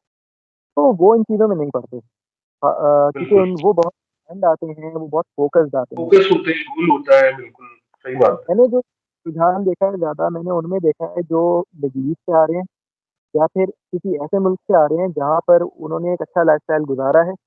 अब वो इधर आकर क्योंकि उनको सब कुछ खुद करना पड़ रहा होता है, कोई लाइफस्टाइल चेंज। तो उनको थोड़ा-सा इस चीज़ में वो स्ट्रगल कर रहे होते हैं। तो ये चीज़ें लोगों में हो जाती हैं लेकिन बहरहाल हम साइड ट्रैक हो रहे हैं अपनी बात से। तो ये वो चीज़ें हैं जिससे थोड़ा-सा बंदा प्लान्ड नहीं आए सलमान भाई, कि ये एडवाइस भी हम लोग जो दे रहे हैं ना देखने वाले व्यूअर्स को, तो ये बहुत जरूरी एडवाइस है कि परदेश की लाइफ में ना सिर्फ नीड्स चलती है, वांट्स नहीं चलता। यार देखो, अगर अगर आप आपकी इतनी ख्वाहिशात पे जिंदगी गुजारेंगे तो पैसा आपका तितर बितर होता रहेगा सर। बैकग्राउंड इतना स्ट्रांग है कि आप कर सकते हो, और आपके पास इतना है कि आप ये भी कर सकते हो, अपने शौक भी पूरे कर सकते हो, और फिर आगे आप अपनी फैमिली प्रेगनेंसी के लिए भी आसानी से सब कर सकते हो। तो by all means go for it. आप मतलब अल्लाह ना करे, कोई रोकता नहीं है, कोई किसी से जेलस नहीं होता, कोई, सबको अल्लाह ने एक रिस्क दिया है, सबका अपना दिया है, तो वो तो बिल्कुल अपना है।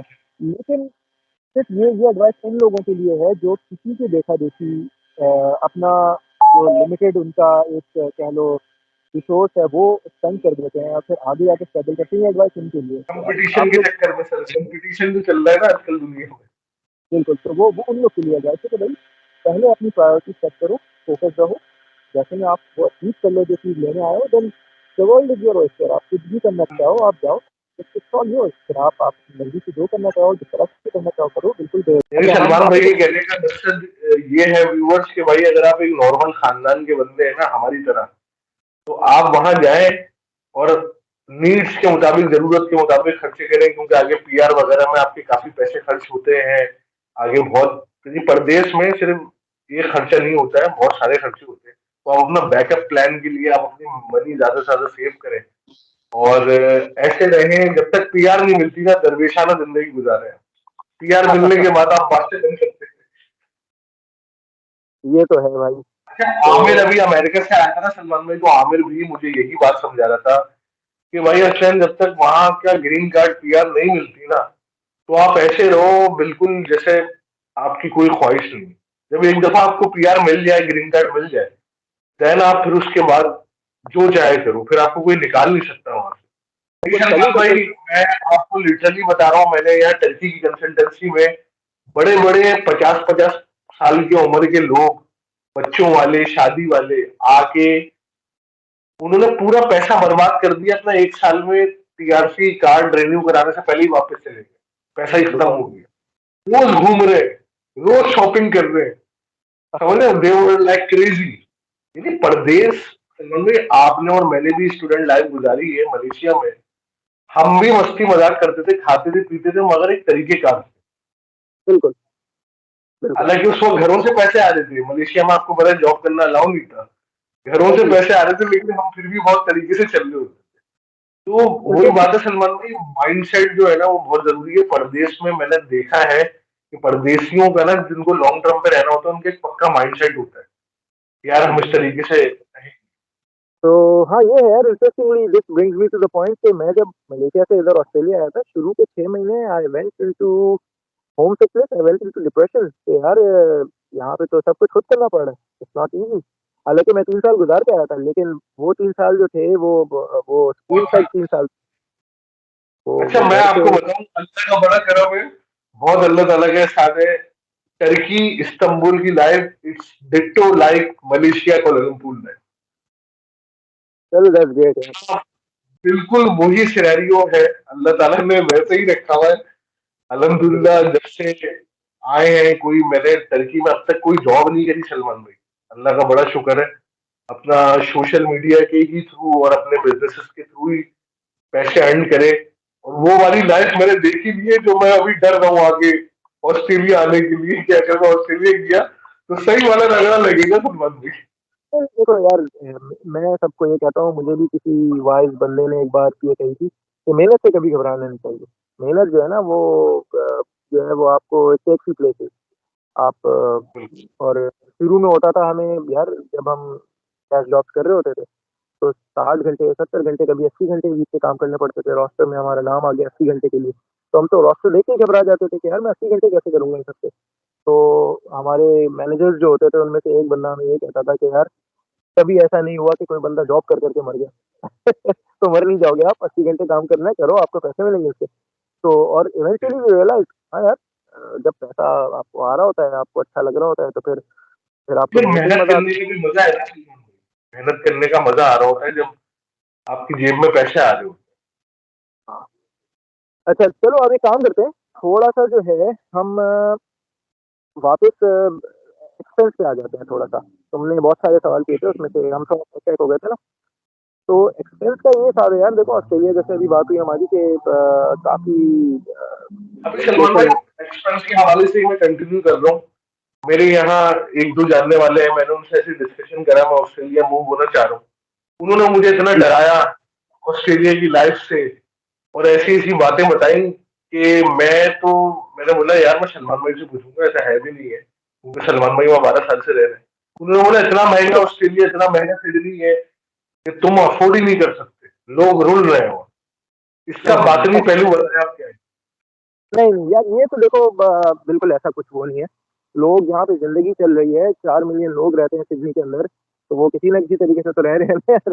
और लोग आ रहे हैं, और बहुत सारे लोग नए आके सेटल हो रहे हैं, तो वो सब तो चल रहा है। देखो ऐसा बिल्कुल नहीं है कि यहाँ पर आप स्ट्रगल कर रहे हो और रह नहीं सकते, बिल्कुल ऐसा नहीं है। महंगा है जरूर है, ऑस्ट्रेलिया एक महंगा मुल्क है, और यहाँ पर चीज़ें बहुत महंगी है, यहाँ पर इनकम भी ज़्यादा है बाकी मुल्कों के हिसाब से। अम, यहाँ पे ऑस्ट्रेलिया का जो आई थिंक मिनिमम वेज अभी जो चल रही है वो 25.65 if I am not mistaken, $25.65 यहाँ पर मिनिमम आवरली वेज है, जो कि कनाडा, यूएसए, यूके हर जगह से ज़्यादा है। तो यहाँ पर अगर आपको चीज़ें नहीं मिलती हैं, तो यहाँ पर आपका फिर इनकम ही ज़्यादा होती है। तो अच्छा, लोग ये सब सलमान भाई ये बोलते हैं कि सैलरी जैसे ज्यादा मिल रही है आपको, टैक्सेस भी उतने हैं, तो वो कट कटा के उतनी मिलती है सैलरी। तो देखो टैक्सेस तो होते हैं इन मुल्कों में, जो खासतौर पे जो वेलफेयर स्टेट्स है ना, देखो ऑस्ट्रेलिया में आप कहीं भी आप डॉक्टर के पास जाओ, आपकी जेब से $1 भी नहीं जाता है। आप उठ के मुंह राइट। उठा के मेडिकल प्रैक्टिशनर के पास चले जाओ, कोई भी तबीयत खराब हो रही हो, किसी भी क्लिनिक में चले जाओ, आप अपने तबीयत वबीयत दिखाओ, सब करो, आपका $1 नहीं जाएगा आपकी जेब से। तो मेडिकल ये फ्री है, हॉस्पिटल के आपको हवाले वही से, मेडिकल के हवाले से बेहतरीन है। बिल्कुल फ्री है, बिल्कुल फ्री है। तो मतलब यहाँ पर प्रेगनेंसीज होती हैं और बच्चे होते हैं, आपकी जेब से $1 भी नहीं जाता। इनफैक्ट आपको जब रिलीज हो रहे होते हैं, तो आपको थोड़े बहुत गुडी बैग्स और ये सारी चीज़ें भी आपको गवर्नमेंट की तरफ से मिलती हैं। फिर घर पे आके केयर होती है, नर्स जो है वो आपके हॉस्पिटल से डिस्चार्ज होने के बाद घर आके आपकी केयर कर रही होती है। जब तक आप चाहते हो कि मेरी केयर होती रहे, वो आती रहेगी। जिस दिन आप मना करते हो उस दिन नहीं आती हो, और उसके बाद से वो नहीं आती। जब उसको भी ये बात जाती है कि नाउ द मम्स कंफर्टेबल, तो वो फिर वहाँ से दे लेट गो ऑफ इट। लेकिन यार इस ये तरह बड़ा जबरदस्त लगा, आई एम रियली इंस्पायर्ड। तो ये बड़ा हाँ, जबरदस्त। तो ये तो है ना यार, देखो आपको अगर वो टैक्स लेते हैं तो वो टैक्स जस्टिफाई करते हैं। तो मतलब हम लोग ये नर्स बहुत जो ज़्यादा आपके घर पर आती है और मॉम को देख रही होती है, सब फ्री ऑफ कॉस्ट होता है, इसके कोई चार्जेस नहीं होते। कुछ एक आपकी जेब से $1 नहीं जाता, बल्कि आपको end of the day baby bonus भी मिलता है। जब आपके बच्चे पैदा होते हैं, तो आपको यहाँ पे एक गवर्नमेंट की तरफ से आपको पैसे मिलते हैं, आपका बच्चा पैदा हुआ है। तो depending on the income, again आपकी फैमिली की कितनी इनकम है उस पर डिपेंड करता है। लेकिन एक ब्रैकेट है, सर्टेन ब्रैकेट, अगर आप लोअर या मिडिल इनकम में भी हो तो, और सिंगल इनकम अगर हो, तो आपको पैसे मिलते हैं बच्चा होने के यहाँ पर। और उसके बाद फोर्टनाइटली हर 2 हफ्ते पे आपके अकाउंट में पैसे आते हैं बच्चे के लिए, अगर अगर आपकी इनकम एक सर्टेन ब्रैकेट के नीचे है। तो आपको तो टैक्स सलमान अगर भाई एक्सपेंसेस के हवाले से आप ये बात जस्टिफाई करते हो कि वहाँ बंदा जो रह के कमाता है उसमें खर्चे वर्चे पूरे हो जाते हैं? जो लोग डरा रहे हैं कि बहुत महंगा है, मत जाओ, आपका इंतकाल हो जाएगा, और ऐसी ऐसी बातें हो रही है, वो सब गलत बातें, राइट? नहीं, सब बेकार की बातें हैं। अरे ऐसा नहीं है कि गवर्नमेंट आप डरा नहीं जा रहे सकते, हैं, सबको डरा होता रहे है। भाई। मैंने एक बंदे से ऐसी मशवरा कर लिया, यार मैं सोच रहा हूँ ऑस्ट्रेलिया मूव हो जाऊं। उसने मुझे इतना डराया है, आप यकीन करोगे, मेरी तबीयत खराब हो गई आधे घंटे के लिए, हार्ट बीट तेज हो गई मेरी। ये तो है, देखो यार, ये देखो लोग तो ये बातें करते हैं, इस तरह की बातें करेंगे, लेकिन वही बात है कि ऐसा कुछ नहीं है, हर चीज़ है। देखो अगर आप डॉलर बाय डॉलर कंपेयर करोगे, तो यहाँ चीज़ें महंगी हैं, बिल्कुल है। ठीक है, आप कैन ऑफ कोक के लिए आप $3 पे करते हो, $3 मेरे ख्याल से आप किसी और मुल्क में नहीं करोगे इतना पे। ठीक है, लेकिन अगेन फिर वो आपकी इनकम भी वैसी है।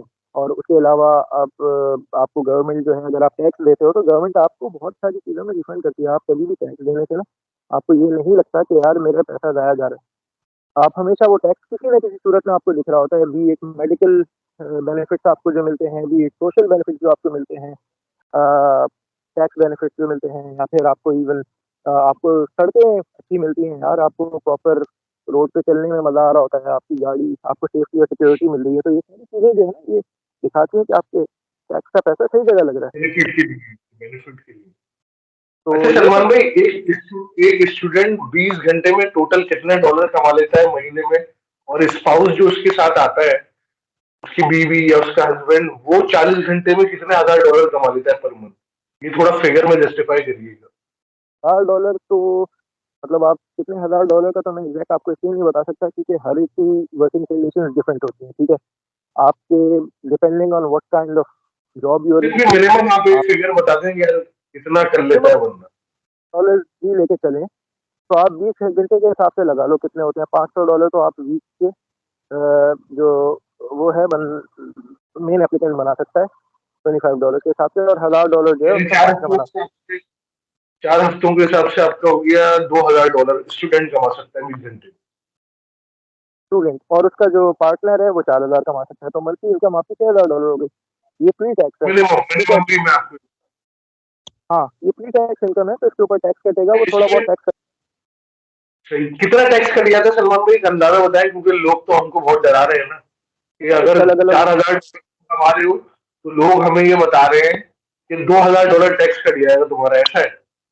ऐसा नहीं है, वो इनकम के ऊपर है, आप कितना कमा रहे हो उसके ऊपर टैक्स है। अब जो 500 कमा रहे हैं ना हफ्ते का, तो शायद वो $60-70 टैक्स में दे रहा होगा, 430, 420, 415 ऐसे अपनी जेब में जा रहे होंगे उसके। टोटल आप ये समझ लें 4000 डॉलर में आपका बहुत तीर मार के 200 डॉलर कट जाएगा। नहीं नहीं नहीं, $4000 में 200 तो नहीं कटेगा, क्योंकि $2000 में शायद 200 कट जाए, $4000 में आपका थोड़ा ज्यादा कट जाएगा, मतलब यार फिगर्स की बात तो फिर नहीं कर सकते अभी, क्योंकि वो ब्रैकेट्स होते हैं और एग्जैक्ट अपनी इनकम डालनी होती है, फिर उसमें रिफंड्स भी होते हैं, आपके कितने एक्सपेंसेस हो रहे हैं, वो टैक्स डिडक्टेबल क्या है। अच्छा, मजे की बात ये है कि स्टूडेंट वीजा से पहले साल में तो आपको टैक्स पड़ता ही नहीं है। पहले साल आप जो भी काम राइट, करोगे ना, जो भी करोगे वो पूरा आपको वापस आ जाता है। सीधे तो सीधे पहले आपके साल पैसे डबल होते हैं, कोई पूरे मसला पूरे नहीं होता। तो आपके पहले साल में तो आपको कोई टैक्स नहीं है, उसके बाद जाके टैक्स होगा, तो वो सब बात की बात है। लेकिन टू मेक इट सिंपल, आपको कभी ऐसा स्ट्रगल नहीं होगा कि यार आप बोलो कि मैं टैक्स नहीं भर पा रहा हूँ, टैक्स की वजह से मेरे पैसे नहीं हो रहे हैं, मेरे ऐसा नहीं होता। टैक्स इनफैक्ट आपको वापस घूम फिर के आपकी किसी न किसी चीज़ में आके लगा होता है। तो और महँगाई की जहाँ तक बात है यार, देखो चीज़ें एक्सपेंसिव तो हैं, ठीक है? लेकिन चीज़ें क्या होती हैं जो मेन आपकी रिक्वायर्ड होती हैं एक ज़िंदगी गुज़ारने के लिए, सबसे पहले आपको जो है वो ग्रोसरीज़ चाहिए होती हैं। ग्रोसरीज़ एक्सपेंसिव हो गई हैं, ठीक है? तो वो एक चीज़ है। दूसरा आपका रेंट होता है। रेंट भी ऑस्ट्रेलिया में सही। इतना कोई चीप नहीं है, सिडनी में ख़ास तौर पे। रेंट भी सलमान भाई फिगर में मुझे ऑलमोस्ट बताइएगा अभी, मिनिमम यानी नॉर्मल रहाइश का कितना चल रहा है? यार देखो 2 बेडरूम अगर अपार्टमेंट आप लेते हो, ठीक है? यहाँ पर और उसमें आपका डिपेंड करता है आप कहाँ रह रहे हो, किस एरिया में रह रहे हो, लेकिन मैं एक आपको रफ एस्टिमेट बता देता हूँ, सिडनी के अंदर 2 bedroom apartment can cost you anywhere between 4 $450 to $550 अभी की मार्केट में, पर वीक। पर वीक? हाँ, ये सही, चल रहा है रेंट आजकल। सही। तो ये लेकिन चीज़ सही है, है, चीज़ें अगर आपका पार्टनर, आप स्टूडेंट वीजा पर आते हो, आप अपने स्पाउस को भी लाते हो, तो आप इस तरीके से चीज़ें 6000 डॉलर कमा रहे हो, मेरे ख्याल से 4000 या बहुत तीर मार के 5000 डॉलर में आप निपटा सकते हो अपने मंथली एक्सपेंसेस। बिल्कुल, बिल्कुल आराम से निकाल सकते हो आप। देखो वही बात है कि आपको 2 बेडरूम अपार्टमेंट उसी सूरत में चाहिए होगा जब आप एक एज़ अ फैमिली आओगे। ठीक है, आप अगर अकेला बंदा आ रहा है तो उसको 2 बेडरूम अपार्टमेंट की तो ज़रूरत नहीं है। वो तो शेयरिंग के किसी के साथ कमरे में रह ले, एक कमरा लेके कुछ करके वो फिर बहुत सस्ते हिसाब हो जाता है। लेकिन अगर आप 2 बेडरूम अपार्टमेंट देख रहे हो तो इस असम्पशन पे बात हो रही है कि आप एज़ अ फैमिली आए हो, तो एज़ अ फैमिली आए हो तो आप सिर्फ 2 इनकम पे होगे, और 2 इनकम पे जब होते हो तो फिर आपकी ऑब्वियसली ज़्यादा इनकम होती है, तो आप फिर वो अफ़ोर्ड भी कर लेते हो।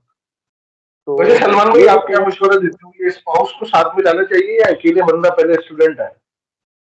यार देखो आइडियल मेरी नज़र में अगेन मुझे इसका कोई एक्सपीरियंस नहीं है, क्योंकि मैं मेरी वाइफ़ तो वर्क वीज़ा पे मैं था तब आई थी, तो उस वक़्त तो कोई इश्यू होता नहीं है। लेकिन जो मैंने देखा है दोस्तों के साथ और थोड़े से जानने वालों के साथ, वो ये है कि आप पहले आ जाओ और फिर अपने स्पाउस को बुला लो। वजह उसकी ये है कि जब इमिग्रेशन डिपार्टमेंट को 2 या 3 लोगों की एक ही फ़ील्ड के ऊपर एप्लीकेशन आती है ना, कि एक बंदा स्टूडेंट रहेगा और 3 उसके साथ आ रहे हैं और या 2 और आ रहे हैं, तो वो केस थोड़ा-सा मुश्किल हो जाता है और उसमें फिर तीनों के रिजेक्ट होने के चांसेस होते हैं। ठीक है, अगर एक अप्लाई नहीं, करता है तो पहले आप दिक्कत। अपना स्टूडेंट वीजा लगवा के आप पहुंच जाए, फिर उसके बाद स्पाउस का वीजा लगा के बुला लें। उसको बुला लें तो वो फिर वो जो बंदा उधर मौजूद होता है ना, वो उसकी प्रोफाइल असेस करते हैं और उसमें अगर कोई 2 नंबरी या 3 नंबरी नहीं की हुई होती है, तो फिर जो उसके स्पाउस है उसको भी आराम से वीज़ा मिल जाता है। सही।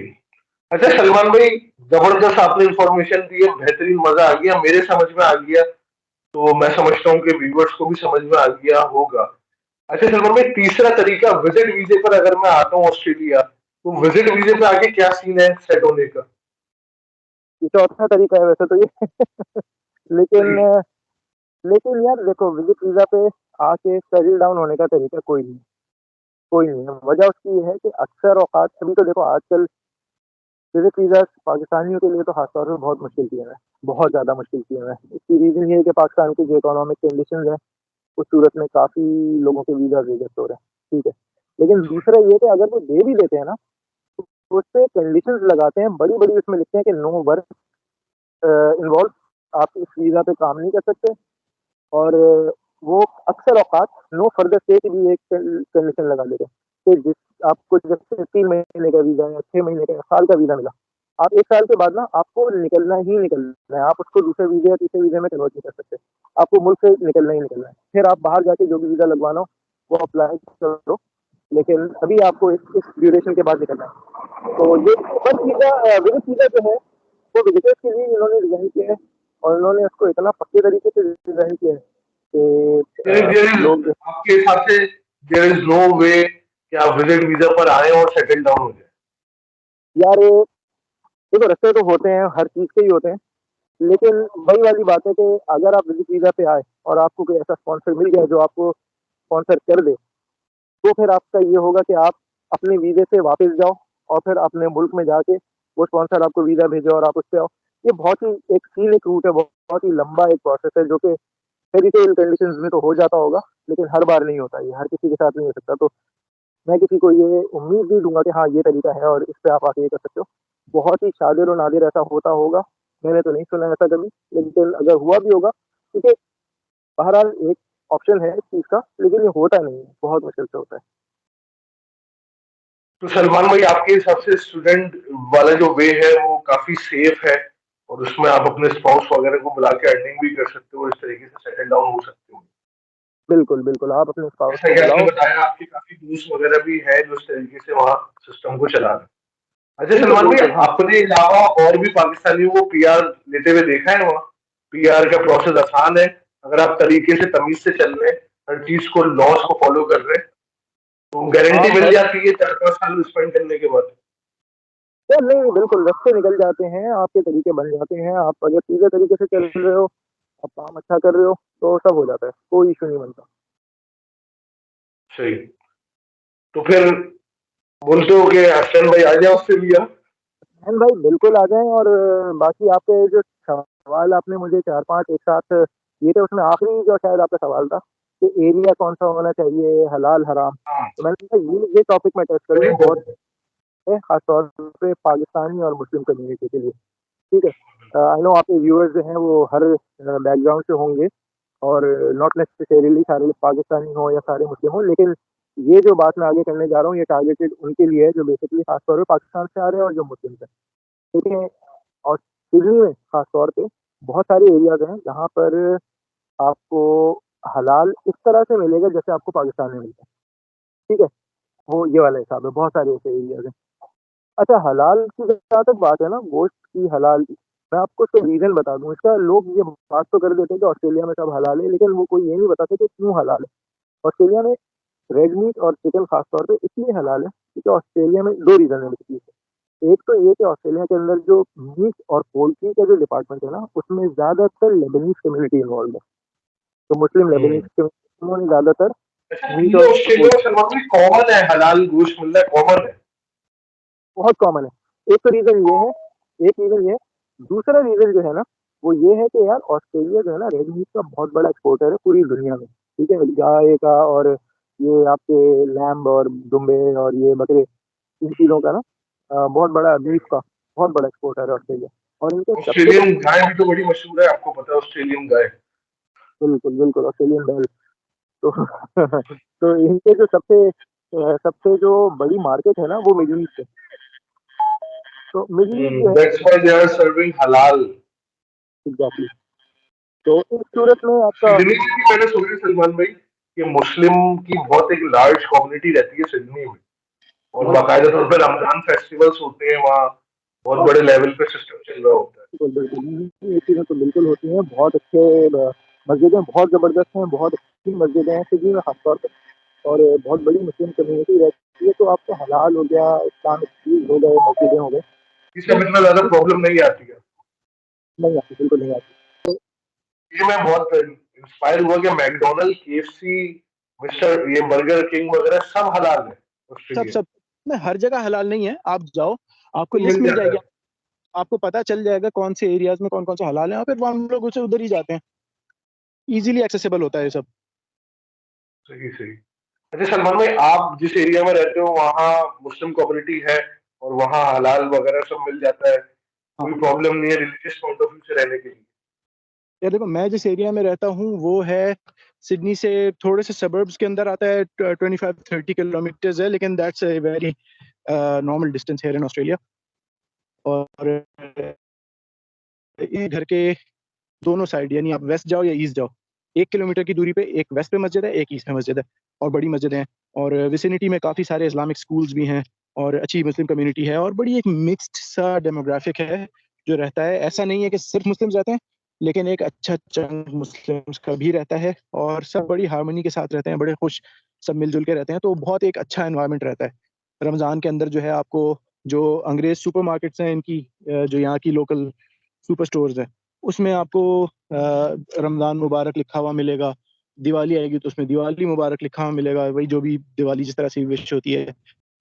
क्रिसमस का आजकल दौर चल रहा है तो आपको मेरी क्रिसमस हर जगह मिल रहा है, मर्चेंडाइज़ मिलती है रमज़ान आता है तो खजूरें सस्ती हो जाती हैं, फ्रूट सस्ते हो जाते हैं। हमारे पाकिस्तान के जो ड्रिंक्स हैं टैंग, रूह अफ़ज़ा ये सब चीज़ें मिलना शुरू हो जाती हैं।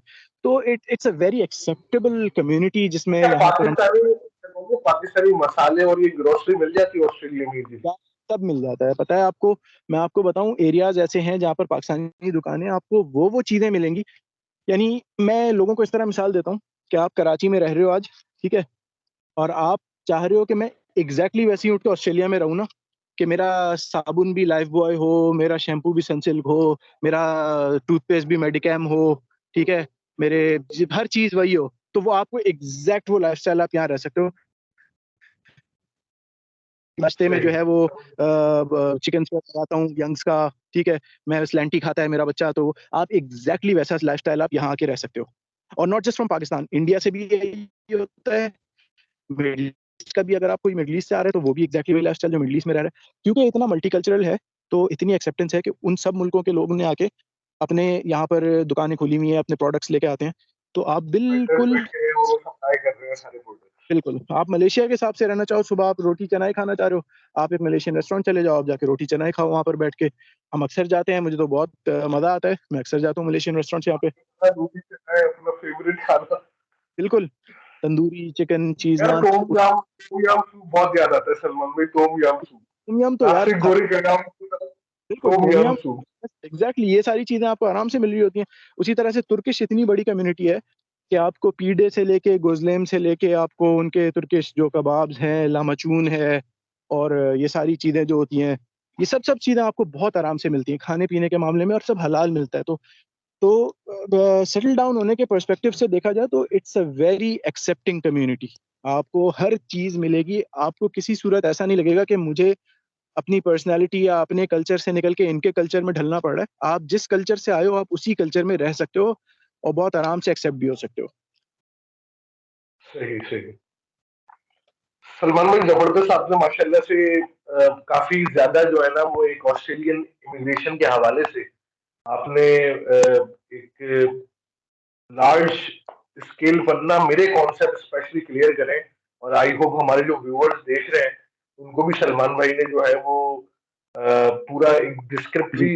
डिस्क्राइबली पूरा शो करा ओवरव्यू ऑस्ट्रेलियन लाइफ का, ऑस्ट्रेलियन इमिग्रेशन का।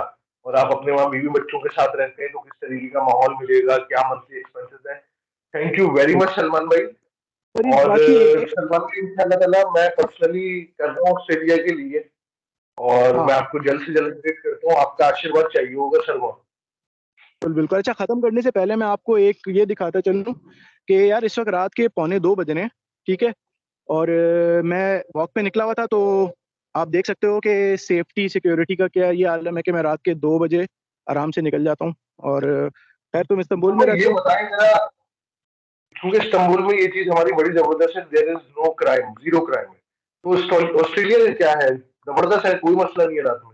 ये बिल्कुल ज़बरदस्त है। यही बात है ना कि आप मैं रात के 2 बज रहे हैं, तकरीबन 1:45 हो रहे हैं, और मैं घर से थोड़ा दूर जो है एक कॉम्प्लेक्स है, यहाँ पर आके आराम से मैंने कॉफ़ी पी है, फिर उसके बाद मैं तुमसे फ़ोन पे बात कर रहा हूँ। मैं तुम देख ही रहे हो कि मैं ये कब आप से अपनी टहल। फैमिली फैमिली के साथ भी निकले हैं, बीवी बच्चों के साथ, देयर इज नो प्रॉब्लम रात को भी।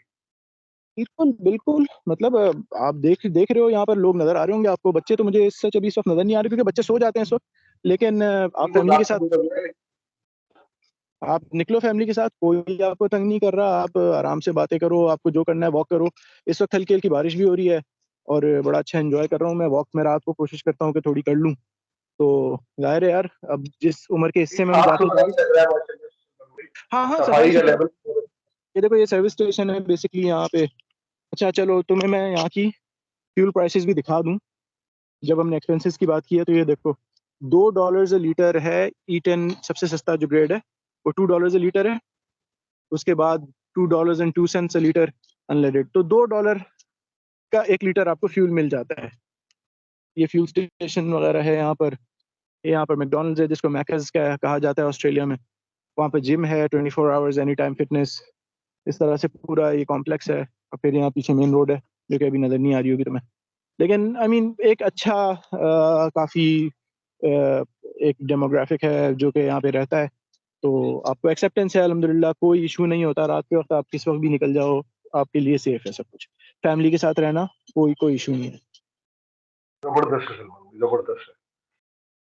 अच्छा सलमान भाई, थोड़ा सा रियल एस्टेट के बारे में मैं आपसे बात करूंगा यहाँ की। आपका रियल एस्टेट में क्या तजुर्बा है? अभी आप वहाँ किराए पे रह रहे हो, अपनी अपनी प्रॉपर्टी है, और रियल एस्टेट को आपने क्या देखा है ऑस्ट्रेलिया की अब तक? तो रियल स्टेट सिडनी की जो है वो तो एक्सपेंसिव है, ठीक है। यहाँ पर घर और अपार्टमेंट यूनिट्स वगैरह महंगे ही हैं, क्योंकि ये सिडनी एक दुनिया के मेट्रोपॉलिटन सिटीज़ के अंदर आता है, बड़ा शहर है। तो उसमें जो है वो हर कोई आके रहना चाहता है। फिर अपॉर्चुनिटीज़ बहुत हैं, तो इसलिए सिडनी महंगा शहर है। There is no doubt about it. लेकिन ऑस्ट्रेलिया के बाकी शहर जो हैं, वो उनमें थोड़ा फिर भी आपको चीपर रियल एस्टेट मिल जाती है। और चीपर से मुराद मेरा यही है कि यार, आपको अगर ऑस्ट्रेलिया में 2 बेडरूम यूनिट भी चाहिए, तो कम से कम आपको 350 to 400,000 डॉलर्स कम से कम। सबसे सस्ता अगर कुछ मिलेगा तो आपको इतने तो चाहिए ही चाहिए। इससे कम में या कुछ नहीं मिलेगा। दूसरी सिटीज की बात कर रहा हूँ। इसमें दूसरे, हाँ नहीं, सिडनी में तो इसमें कुछ नहीं मिलेगा आपको। इस प्राइस में सिडनी में कुछ भी नहीं मिलेगा आपको, 1 बेडरूम यूनिट भी नहीं मिलेगा। यहाँ सिडनी में तो कुछ भी नहीं मिलेगा इस प्राइस में। लेकिन मैं दूसरे सिटी की बात कर रहा हूँ, जो छोटे शहर हैं, उनमें आपको शायद इसमें कुछ मिल जाए छोटा मोटा। ये मैं मिनिमम, बिल्कुल मिनिमम की और बात कर रहा सिडनी हूँ। के सलमान भाई, मिनिमम मिनिमम क्या स्टार्टिंग प्राइस क्या है अपार्टमेंट वगैरह की, रियल एस्टेट मैं ये आपको बताया ना, ये सिडनी में मिनिमम जो है वो 4.5 लाख से ऊपर ही है। की? 5 लाख डॉलर आप समझ।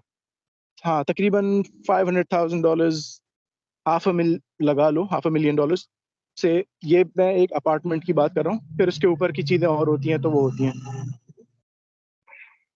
सही। अच्छा सलमान भाई, आप अभी किराए पे रह रहे हैं या अपनी प्रॉपर्टी है? थोड़ा सा अपना रियल एस्टेट का एक्सपीरियंस बताएं। यार मैं तो अल्हम्दुलिल्लाह I own my place where I live. लेकिन मैं इससे सही। पहले तक किराए ही रहता आया हूँ। तो इससे अभी पिछले कुछ सालों से मैंने जो है वो अपनी जगह खरीद ली है, अपना घर खरीद लिया, तो मैं उसमें रहता हूँ। लेकिन उससे पहले मैं रेंट पे ही रहता था। तो रेंट का भी वही हिसाब है, जैसे मैंने आपको बताया कि रेंट भी यहाँ पर कोई बहुत चीप नहीं है, लेकिन अगेन बहुत ज़्यादा मतलब वो भी नहीं है कि आप अफोर्ड ना कर सको। तो रियल एस्टेट अपार्टमेंट सलमान भाई, जब आपने बाय करा था और अब तक की रियल एस्टेट में ग्राफ ऊपर जा रहा है, रियल एस्टेट इन्वेस्टमेंट जो आपने करी है, वो आप समझते हो कि सही है, प्रोडक्टिव है हाँ यार, सिडनी सिडनी में? देखो, हाँ अल्हम्दुलिल्लाह अभी तक तो ग्राफ ऊपर ही जा रहा है। जो मैंने देखा है, नोट किया है, क्योंकि मार्केट असेस करते रहते हैं। तो यहाँ पे रियल एस्टेट ऊपर ही जा रही है और ऊपर जाती ही जा रही है जब से हम आए हैं। तो it's a good time to invest in Australia if you can. तो आप करो और फिर आपको रियल एस्टेट में रिटर्न अच्छा है इंशाल्लाह। सही सही। वैसे सलमान भाई, अगर यहाँ एक अपार्टमेंट सिडनी में हम 4-5 लाख डॉलर का खरीद लेते हैं तो उसका रेंट कितना आ जाता है पर मंथ? बहुत सारे फैक्टर्स होते हैं, डिपेंड करता है आपने कहाँ लिया है, कौन सा एरिया है, करीब क्या चीज़ें हैं, ट्रेन स्टेशन कितना दूर है। ये सारी चीज़ें मैटर करती हैं। लेकिन वही बात आती है कि यार कि आप इसको किस मकसद से ले रहे हो। जो जो रेंटल इनकम के लिए लेते हैं फिर वो एरिया देख के लेते हैं कि ट्रेन स्टेशन से करीब हो या फिर एजुकेशन, स्कूल और यूनिवर्सिटीज इन चीज़ों से, वगैरह हाँ, रेंट पे ले लेते इन चीज़ों से करीब हो, पार्क्स के करीब हो। और फिर जो अपने रहने के लिए लेते हैं वो कोशिश करते हैं कि हम ट्रेन स्टेशन से दूर रहें थोड़ा, क्योंकि ट्रेन स्टेशन के करीब जो है वो रश लगा रहता है। फिर लोग पार्किंग वार्किंग में थोड़ा सा मसला करते हैं, कभी पार्किंग कोई लगा के चला गया, ये सारे इश्यूज रहते हैं। तो लोग चाहते हैं अपने रहने के लिए लेना है तो थोड़ा दूर लें। ये फ़र्क है थोड़ा हैं। सा। मिनिमम सलमान भाई क्या रेंटल इनकम $2,000 तक मिल जाते हैं 3 इन्वेस्टमेंट पे पर मंथ? यार $2,000 से तो ज़्यादा ही मिल जाएगा, क्योंकि मैंने जैसे आपको रेंटल बताया यहाँ पर कम से कम 450 से 500 तो चलता ही है वीक का। Thank you very much Salman भाई, बहुत मजा आया आपसे बात करके। और मेरे पर्सनली ऑस्ट्रेलिया के हवाले से जो भी मेरा प्रोग्राम है आगे तरीके से ऑस्ट्रेलिया मूव होने का, तो मैं सोच रहा हूँ इस बारे में इंशाल्लाह ताला आप भी मेरी पूरी हेल्प करेंगे। मुझे पूरा भरोसा है आपके ऊपर और आप ही ने मुझे गाइड करा कि अफगान ऑस्ट्रेलिया की तरफ मूव करो, अच्छा रहेगा। तो मेरे व्यूअर्स को भी, जो लोग देख रहे हैं, जो लोग ऑस्ट्रेलिया के हवाले से इमिग्रेशन करना चाहते हैं, तो मेरा हर वीडियो में व्हाट्सएप नंबर होता है, तो जो भी आपको हेल्प चाहिए तो I am here for you guys. और सलमान भाई की हेल्प से आप लोग को पूरा गाइड कर देंगे। और बिल्कुल। सलमान भाई, thank you very much once again for helping me out personally. और मैं आपका एनी दिमाग खाऊंगा वीडियो खत्म होने के बाद और आगे भी कि सलमान भाई अब मैं ये प्रोसेस कर रहा हूँ, ये कर रहा हूँ, क्या क्या उसमें आपकी हेल्प करेगी, तो आप एज अ बड़े भाई हेल्प करेंगे इंशाल्लाह ताला हमारी। टाइम, एनी टाइम इंशाल्लाह। और बहुत अच्छा लगा, thank thank you very you. Much for connecting. और इंशाल्लाह अब आगे भी तुम्हें कभी भी कोई इन्फॉर्मेशन ऐसी चाहिए जो शेयर करनी हो, जो फीडबैक आए तुम्हारे व्यूअर्स का, अगर कोई क्वेश्चंस आते हैं तो by any means you can always come and ask. I am just a phone call बिल्कुल। अवे। इफ नीड बी, चाहो तो अनदर पॉडकास्ट, अगर इतने क्वेश्चंस आते हैं जैसा चाहो, आई एम अवेलेबल इंशाल्लाह। तो जो व्यूअर्स हमें देख रहे हैं, अगर आप लोग चाहते हैं कि सलमान भाई के साथ कोई और टॉपिक तो ऑस्ट्रेलियन इमिग्रेशन के हवाले से पॉडकास्ट करी जाए, जैसा कि मैंने आपको बताया सलमान भाई को वहाँ 12 साल हो गए, तो 12 साल का निचोड़ सलमान भाई हमें प्रोवाइड कर सकते हैं हर तरीके से। स्टूडेंट लाइफ, आपकी इमिग्रेशन लाइफ हो गई, आपकी वर्क लाइफ हो गई, तमाम चीजों के बारे में। तो जो भी क्वेश्चन है कमेंट में आप हमसे कर सकते हैं और हम सलमान भाई को दोबारा भी ऑन स्क्रीन ला सकते हैं। Thank you very much Salman भाई। तो You're मिलते welcome. हैं आपसे नेक्स्ट किसी पॉडकास्ट में। या मेरी पूरी कोशिश रहेगी कि मैं आप तक पहुंचूं और आपके साथ ऑस्ट्रेलिया के स्ट्रीट्स पे व्लॉग बनाए खाना खाते। इंशाल्लाह। नहीं तो अगर हुआ तो उससे पहले हो सका तो हम लोग इस्तांबुल जरूर आएंगे और शायद मोस्ट वहां से वेलकम सलमान भाई, मैं अभी यहाँ बैठा हूँ, आ जाए, जबरदस्त इंशाल्लाह। मजा आ जाएगा। इंशाल्लाह। इंशाल्लाह। चलिए चलिए। तो गाइस, मिलते हैं आपसे ये नेक्स्ट व्लॉग में, नेक्स्ट पॉडकास्ट में। तो सलमान भाई, थैंक यू वेरी मच। आप लोग का भी बहुत बहुत शुक्रिया। ज्यादा से ज्यादा वीडियो को लाइक करना है और शेयर भी करना है, ताकि जो लोग ऑस्ट्रेलिया जाना चाहते हैं उन लोगों को, नंबर भी स्क्रीन पर नजर आ रहा होगा, वो वीजा कंसल्टेंसी के हवाले से तो और भी कोई मैटर हो मुझसे बात कर सकते हैं पर्सनली। तो इंशाल्लाह ताला सलमान भाई इज हियर फॉर अस। तो मिलते हैं आपसे नेक्स्ट व्लॉग में। वीडियो को लाइक करना है, शेयर करना है। अल्लाह हाफिज। सही है सलमान भाई, अल्लाह हाफिज। अल्लाह हाफिज। जो यकीन की राह पे चल पड़े उन्हें मंजिलों ने पना दी। जो यकीन की राह पे चल पड़े उन्हें मंजिलों ने पना दी। जिन्हें वसवसों ने डरा दिया वो कदम कदम पर बहक गए। वो यकीन